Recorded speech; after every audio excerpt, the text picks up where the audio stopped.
right, good morning still, everybody. A little bit different schedule today. I'm working a late shift at work, I had a meeting, and I really wanted to make this video for Mark Levy. I feel very strongly what you're saying, and I hope you get to see this video, because I know it seems like you're only commenting on the one video. So I really hope we can continue this discussion, because I really appreciate what you're saying, and it's really continue on New York 208 South for 3/4 of a mile. It's really something that I'm very passionate about, and have been passionate about for a long time, and trying to find peace. But I agree with what you're saying. Was I supposed to go somewhere else? So anyway, what am I saying here? The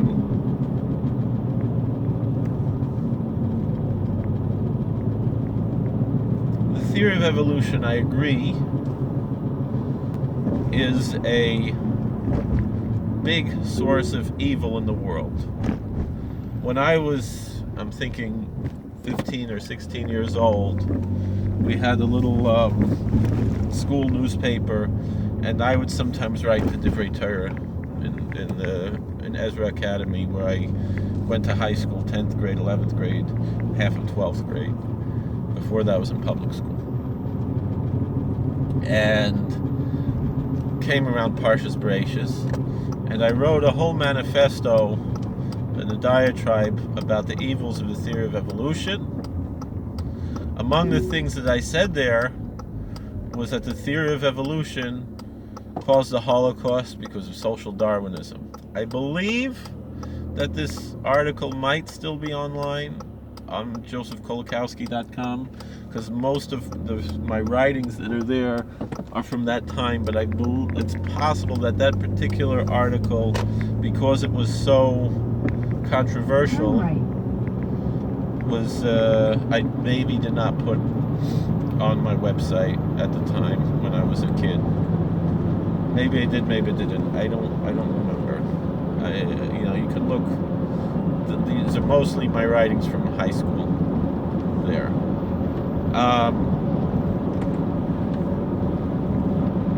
But I was called to the principal's office because they printed this. The principal read this, the English principal, a modern Orthodox woman, and she was very angry. And she said she believes in the theory of evolution, and she found it to be a personal offense to her. And I stood my ground. I said, this is, social Darwinism is a major aspect of where the Nazi ideology came from, and survival of the fittest, and I'm not backing off. And I was a very brash, angry young man. I remember, and I was also very influenced by Rav Avigdor Miller, who was, from all of the Jewish sources, he, as much as he fought against the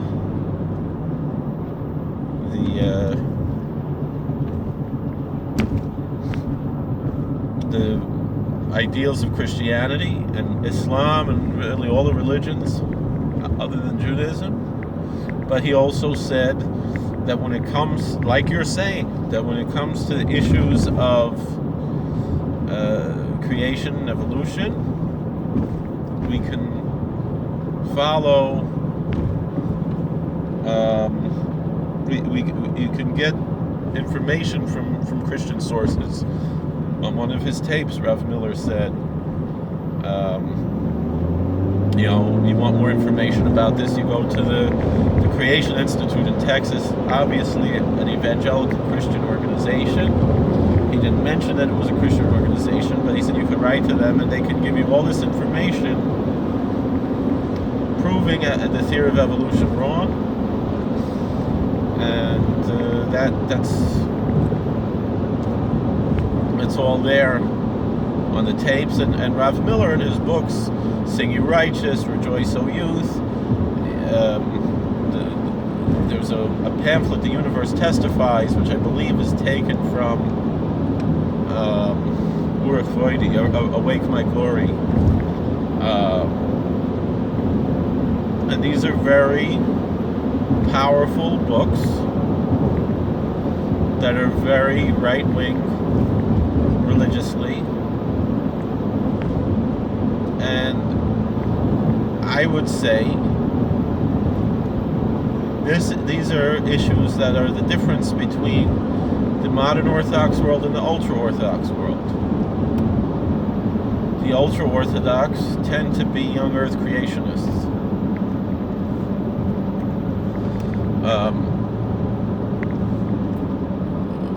There was a German, I'm trying to remember his name,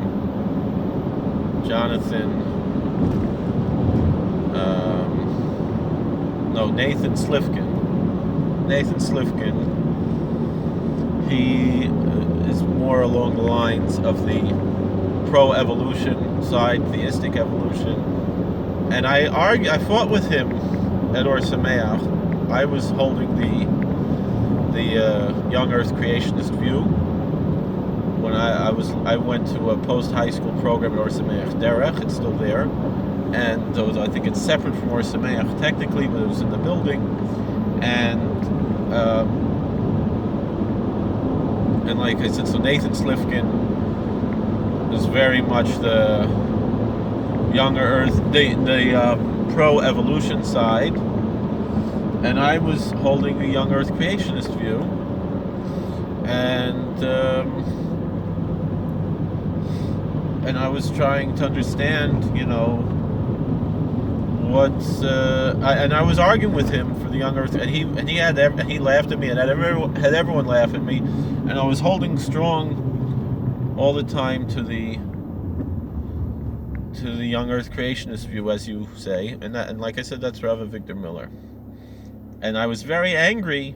Why did Or Sameach have Natan Slifkin? Then they called him Natan, now they call him Natan.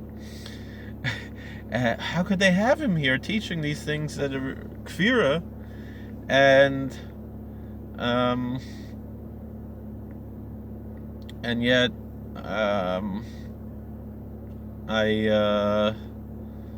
yet they didn't throw him out the time. But then later on, he got more controversial, and all the Gedolei Yisrael from the Haredi world said his hashkafas were not kosher, and he became a persona non grata in the Haredi yeshivish world, and he became somewhat a folk hero in the modern Orthodox world. So I'm assuming, since you're mentioning the Orthodox establishment in the UK, that I'm assuming maybe that's where you're coming from, and you have to understand something about the UK. Again, you have the modern Orthodox, the United Synagogue, with the chief rabbi and all that stuff, and then you have the ultra-Orthodox, who they work together respectfully with the United Synagogue, but the Haredi community, and the United Synagogue has Haredi Dayanim ever since Cheskel Abramsky, they started to have Haredi Dayanim, and it was a big, it was a whole thing with that. But essentially, there's still the difference between, I forgot the name of the Machziki Adas, or I think that's in Antwerp, and I think Machziki Adas is also the modern Orthodox. But you have the two different communities. Turn left. You have the ultra-Orthodox community, and you have the modern Orthodox community. And in general, just like Zionism is an issue between the ultra-Orthodox and the modern Orthodox, and that's a big thing, like with Rav Victor Miller, also anti-Zionist. It seems that this question of evolution versus creation, although it's less emotional But in the modern Orthodox world, you're going to have the issues of the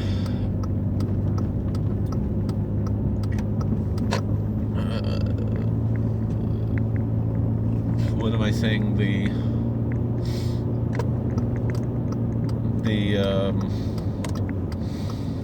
evolution and creation. Turn The modern right onto Orthodox, New York 17 West ramp, then merge onto New York 17 West. the modern Orthodox will accept a theistic form of evolution, and the ultra-Orthodox are going to generally be young Earth creationists and literalists.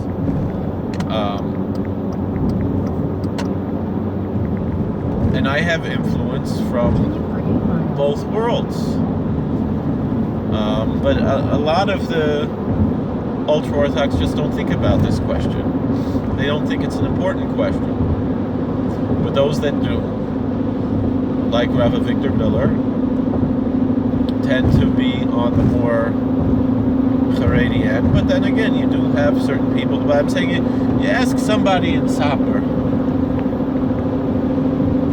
what do you, and my heart and soul is there in Sapper, but I recognize that I'm different from them.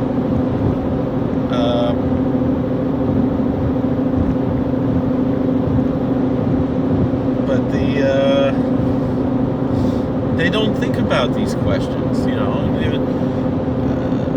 I know there was one Ger who spent some time in Sapper and then he went somewhere else, and he was talking about how he believes the world is millions of years old and this and that, and but I'm talking about this more from a sociological point of view than a theological point of view or a religious point of view. It's just that the sociology is different between these two communities, and I think, to be honest, there's a similarity between this issue. This just came into my mind right now.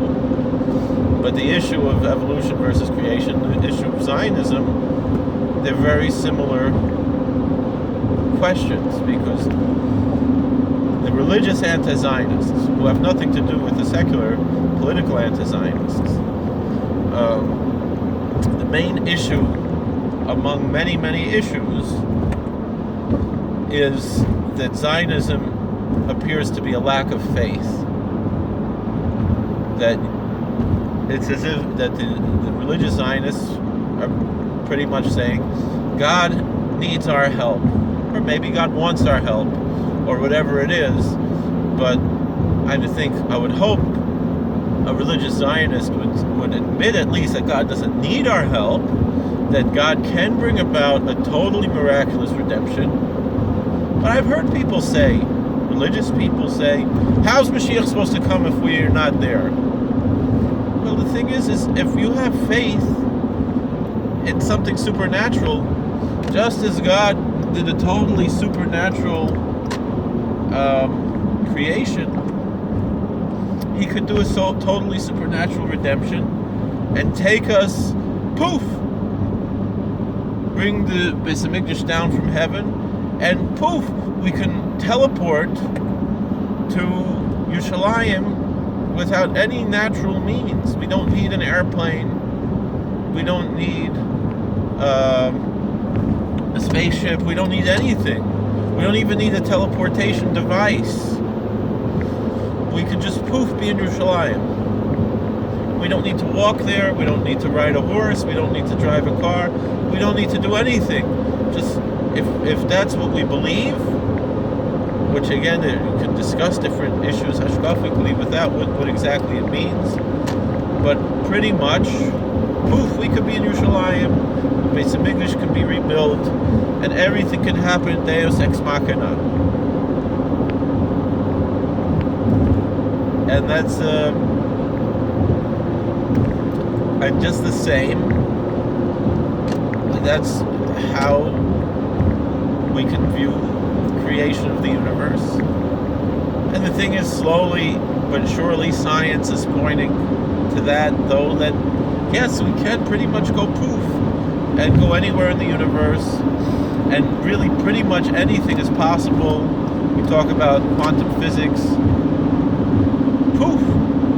It's possible. Things can happen in ways that we cannot imagine, that are, by the science that existed 100 years ago or 150 years ago would be considered supernatural. But slowly but surely,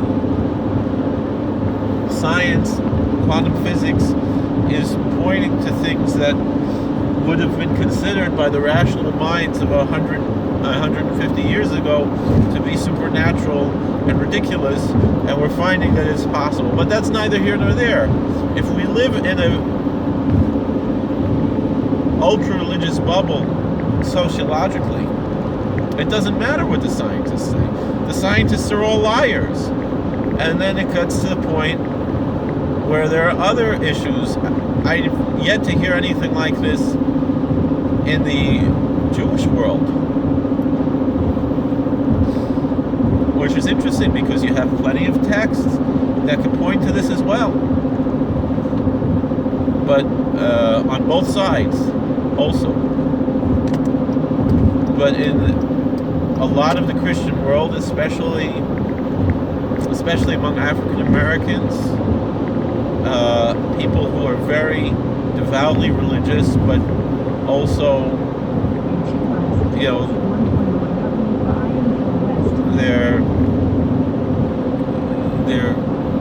fundamentalist Bible-believing Christians, and they also believe that the world is tricking them, and that there's this whole conspiracy. And so there are people who believe that the world is flat. There are people who believe that there's a firmament dome above the earth, and understand that that's what Scripture teaches in a scientific sense, and that the moon is a hologram. Not only that, that the moon landing was faked, but and not only that it's impossible to go to the moon because of the Van Allen belt radiation and things like that, but that it's impossible to go to the moon because the moon is not a physical object. And the thing is, until the moon landing, this was many Jewish people, many of our Gedolei Yisrael said, I'm not sure. The story goes was that, somewhat scandalous perhaps, that Rav Yaakov Kamenetsky, Zecher Tzadik Livracha, that he,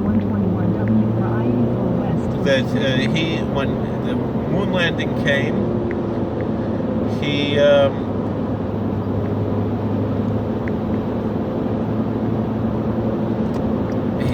asked, could he go to a neighbor's house and watch on television the moon landing, right? And he said he wanted to know and see with his eyes, was the Rambam right or the Ramban right? And it's interesting, the Rambam is considered the rationalist one, right? And the Rambam pretty much seemed to say that the moon is not corporeal, that it's ethereal, and that there's no physical karka to land on.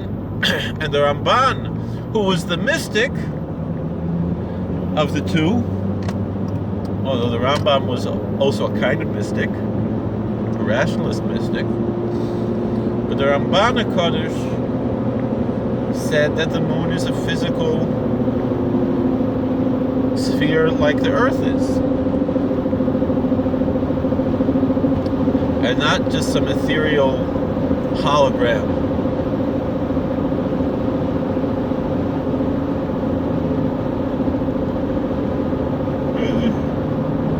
So you have people, you have like David Icke, or Icke, I'm not sure how it's pronounced also, he says the moon is a hologram, Saturn is a hologram, Jupiter is a hologram. And there are all these different theories, but so that's the same type of question that we have to ask. So what are the stars what are the planets? Because we have classical Jewish sources, Rambam, who was saying that, had a whole description of the spheres within the spheres and of how the galaxies, the Galgal works, and Chazal talk about these things, and they're very difficult to understand, and they can be interpreted in many ways. But the interesting thing is when you talk about the Rambam, so the Rambam was teaching an Aristotelian approach and a Ptolemaic approach, which was pretty much the secular science of his day. And today's secular science has a different view, and they laugh at the old views.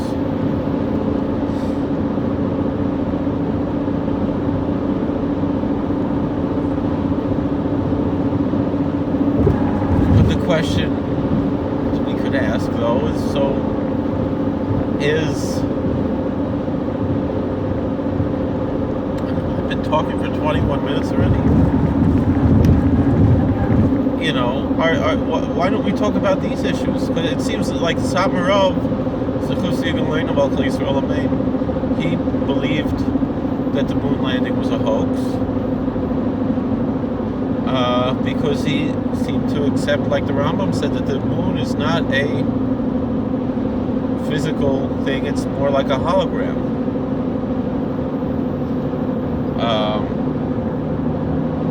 But I don't see the Sabra Hasidim really talking about this.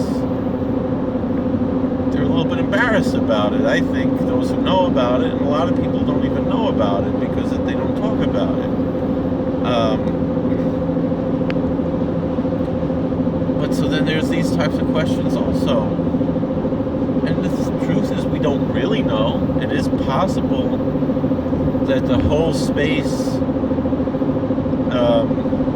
program and everything is a hoax, not just the moon landing. Meaning everything is a hoax. The whole thing is a hoax. None of this is real.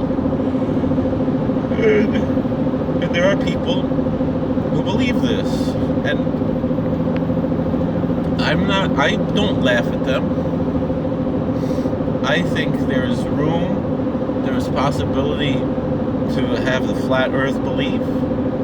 And all of these things, and so then they say that, the flat earth, that it's that pretty much Antarctica goes all around the whole flat earth, meaning that it's a circle like a pie and like a pizza, and Antarctica is the crust that goes around the pizza, and the North Pole is the middle, and there is no South Pole, and the whole idea of a South Pole is made up.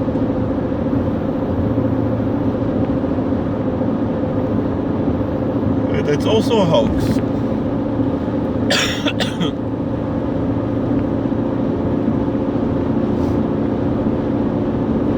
So, does it really matter? That's going to be... I don't think Rav Avigdor Miller, though, touched on any of those questions, but he certainly believed in the young earth creationism. But that's the question. What point do we draw the line? At what point do we draw the line? Because we saw that, like I said, Rav Yaakov Kamenetsky, who definitely did not believe in evolution, according to the famous story we all know about Rav Yaakov Kamenetsky, who's my Rav's Rosh Hashiva, my Rav learned in Torah Das. But Rav Yaakov, what did he hold? What was,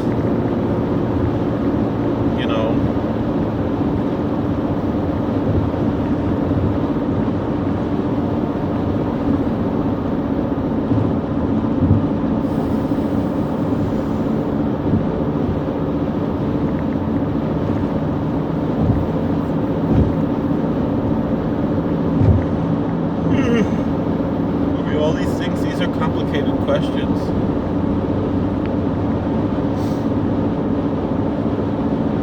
You know, but Rav Yaakov was open to say, maybe the Rambam's right, maybe the Ramban's right, and he came to the conclusion that the Ramban was right.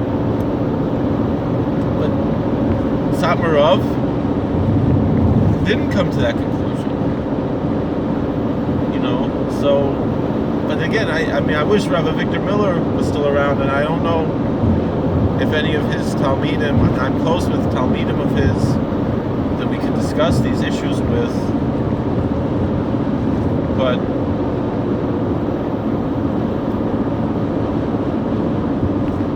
it's, you know, I don't know if he spoke about this question of the moon landing and things like this. But these are along the same lines. There's a lot, and again, but you know, I guess when it comes to evolution, it's a little bit different because no one was there. So then, you know, the one like really strong evidence that people try to bring that the chimpanzees and humans share a common ancestor is the retroviruses. That I'm saying from a scientific level. But the answer from our tradition, I mean, my kids chapped this. They understood. They told me this. I mean, I knew this was already my own theory. I didn't tell it to them. They chapped it. Medrash says, again, our old Midrashim, you know, to be taken literally. But here you have a Medrash that points to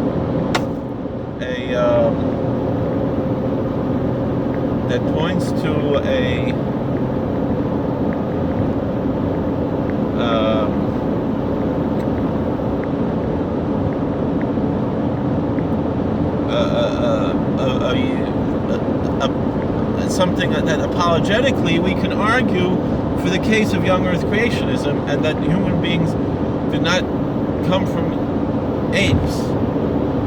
And to answer this question of the retroviruses in the chimpanzees that seem to point to shared ancestry. So the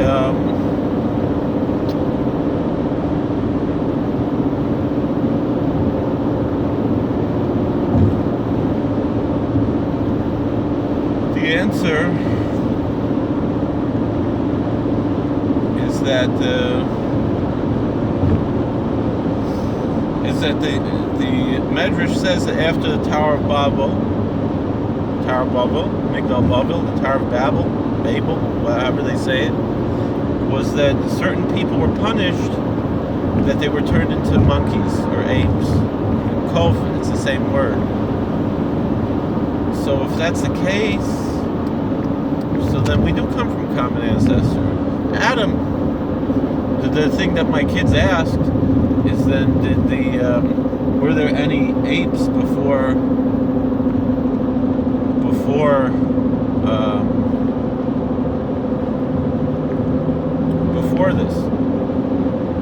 the Tower of Babel? And I said I think there were, just some humans became apes. I don't know. And then the other thing to discuss, though, is that Medrash also says that some became elephants, and it's curious, did anyone ever check if the elephants also have these retroviruses?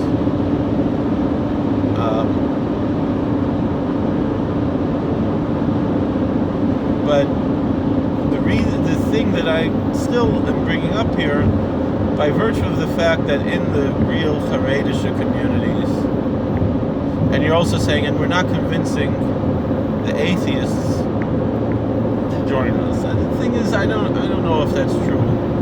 I mean, there are, even if you're not getting everybody, we're bringing in Bali Tshuva and Gerim, you know, so it's not so strange. So, still, I have to admit that I was impetuous as a youth to be so disrespectful to my teachers and my rabbis and my English principal to insist on only a young Earth creationist view. We have to recognize, and it's a fundamental aspect of Judaism, is that we don't have these set dogmas in the way that Christians have. Maybe certain communities do, in the same way that certain Christian communities might have more dogmas and more things in their catechism than other communities have. But you have to recognize that a Jew who believes that God used evolution to create the world is not a heretic. You might say that they are dangerous and that they're damaging to the community. That I agree with. That there is a possibility. And the thing is, someone like Rabbi Ariel Bar Tzadok does not believe in the strict evolutionist Darwinian approach. He instead has a purely Kabbalistic approach that neither the religious fundamentalists nor the secular fundamentalists would like. He has a totally different theory about how man developed and how God created man, and he says something fascinating. I don't know what his sources are.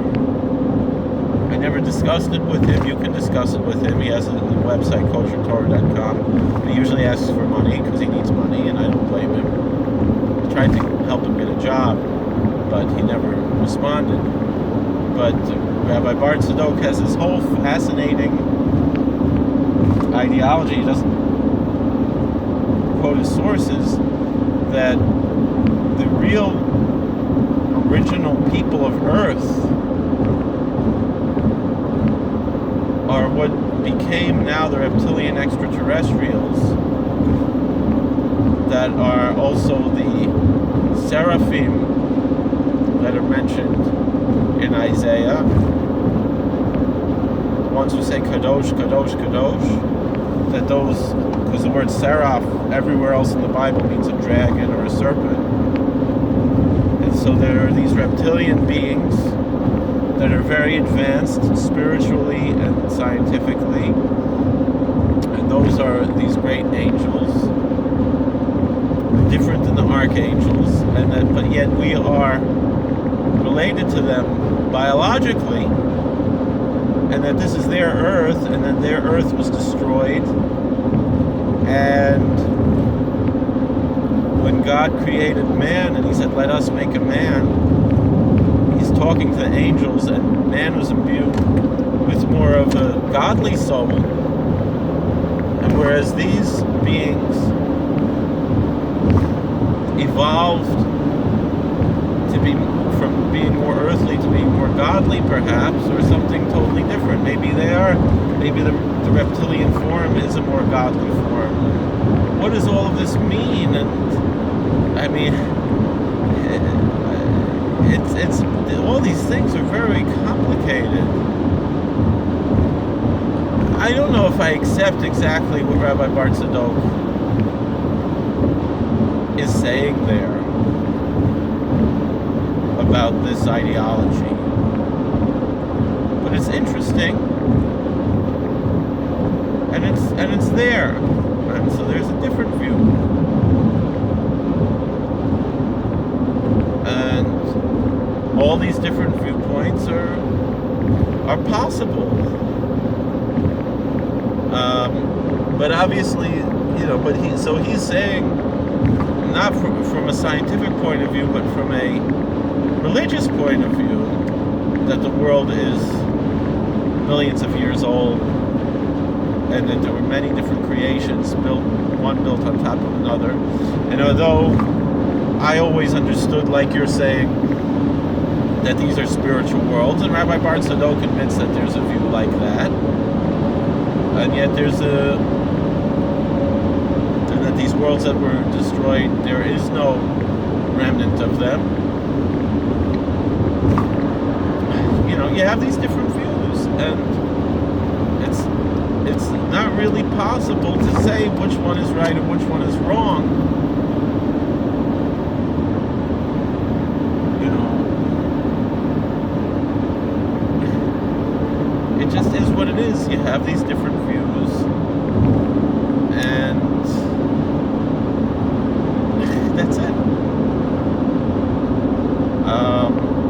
but still, personally, what do I like the best? And I agree with you, what you're saying. And so if you like this view, you don't have to feel that this is purely a Christian view, and you feel that as an Orthodox Jew, perhaps, there's something wrong with you accepting this view. You should just recognize that, and I'm not saying you have to be an anti-Zionist. You don't have to be consistent with this. You could, and I'm saying this as someone who's more along the anti-Zionist lines.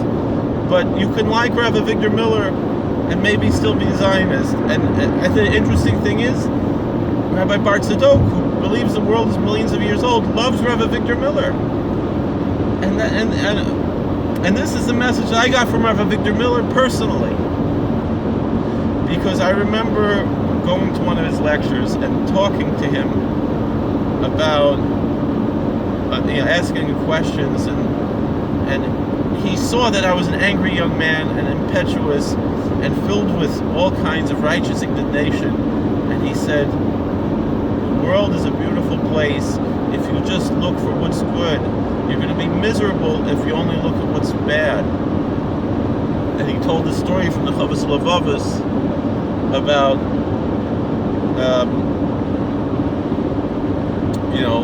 two Hasidim who were probably Sufi Muslims historically, seeing the carcass of a donkey, and one saying, look how disgusting the carcass is, and the other one saying, look at how white its teeth are. So try to find what's good in life and try to be happy. Try to find happiness in life. If you're constant, and I see this, that this is part of something that you need to hear this message too. So my dear friend Mark, please keep in touch. I want to talk to you more about this. There's something very holy in what you are talking about now that needs to be brought out, and I think you're going to find more happiness though, if this is your viewpoint, among the ultra-Orthodox than among the modern Orthodox. You're not going to find what you're looking for by United Synagogue. I'll tell you another story that my Rav, Rabbi Fishbein, always tells. He said there was a girl learning in Stern College who decides she's leaving, she's going to Bis Yaakov. Because she picked up Rejoice O Youth or Singing Righteous, one of Rav Avigdor Miller's books. And she said her whole life in the modern Orthodox world, she's missing something. And she realized that the things she was missing were in the ultra-Orthodox world. The problem is there's plenty missing in the ultra-Orthodox world that the modern Orthodox world has to offer. And some people fit in one world, some people fit in another world, and some people don't fit in either world. And it's okay. It's okay if you don't fit in either world. And it's okay, maybe you're going to find you like it better davening in the ultra-Orthodox shul, going to ultra-Orthodox yeshiva. Maybe you don't agree with everything they say, but it fits better. Maybe it's a 70% fit. And it's obvious that what you're getting in the modern Orthodox world, it's not fitting for you, and it's okay. Alright, I don't want to get lost. I have a feeling that I lost my GPS signal. So thank you for watching. God bless. Please like, share, subscribe. Please, let's continue this conversation because I think it's very important. We also have to learn how not to pontificate and recognize that there's a lot of room in Judaism for many, many different views.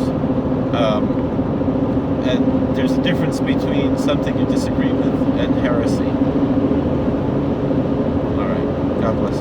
Please like, share, and subscribe, comment. See you later.